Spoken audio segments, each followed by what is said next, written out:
Good evening, my cyber friends. Tonight I'm going to tell you in my 5-minute reflection when it's not okay to wear all red. Yep, you see it. I'm wearing white. I actually went out and had to purchase a white shirt, and I'm going to tell you why. So last weekend, I was visiting a friend that doesn't have the pleasure of freedom. And I was actually almost turned away. It was really quite interesting because when I showed up in my usual all red, they sat there and said, "I'm sorry, you're not permitted to go in." And I go, "Excuse me, like, what's the problem? I'm your lady in red. I always wear red." They said, "Well, there might be some people here that might think that you're a blood." And I go, "I don't quite understand. What do you mean I'm a blood?" And they said, "Oh, well, gangsters and things like that." And I said, "Really? I'm 60 years old, and I kind of never really thought of myself as a gangster."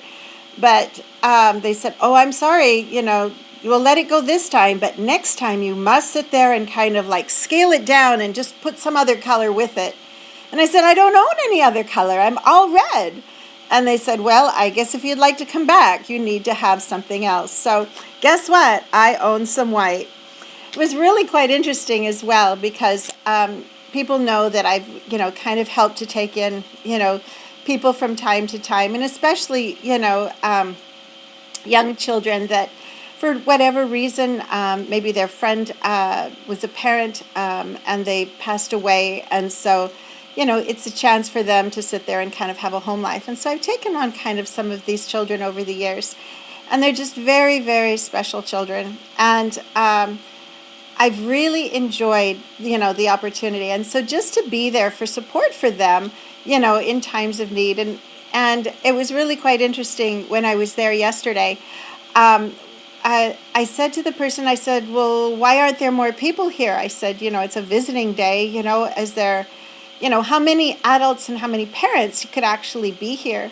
And they said they kind of figured it out, and they kind of figured, well, let's see, there's this many units and this many. They said, "I guess about 120 families could be visiting right at this time slot."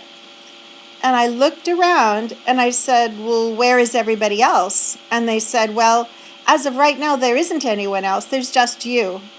And I thought to myself, wow, I'm not even the parent, and so it really broke my heart, and I was glad that I went. But I think there was maybe one or two more that ended up showing up a little bit later. So it was funny because right at the end of my 1 hour little visit once a week, and it's only for another couple months, but, being at the wrong place at the wrong time with the wrong people, things happen.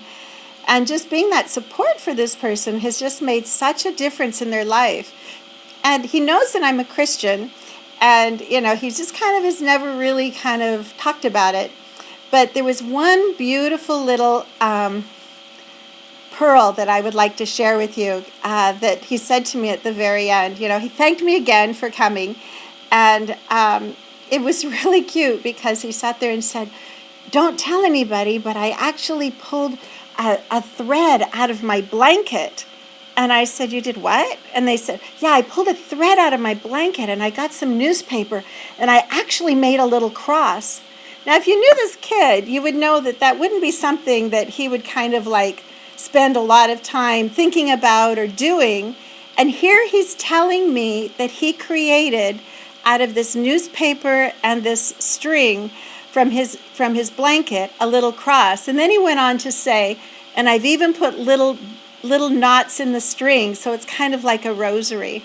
So you can understand, me being a convert, as I told you in an earlier video, from atheism to Roman Catholic about 23 years ago. My heart just sang for joy because it helped me to realize that this time, that I would have thought kind of might have been wasted, and even if it's just a small amount of time that somebody has kind of lost his freedom for a little while,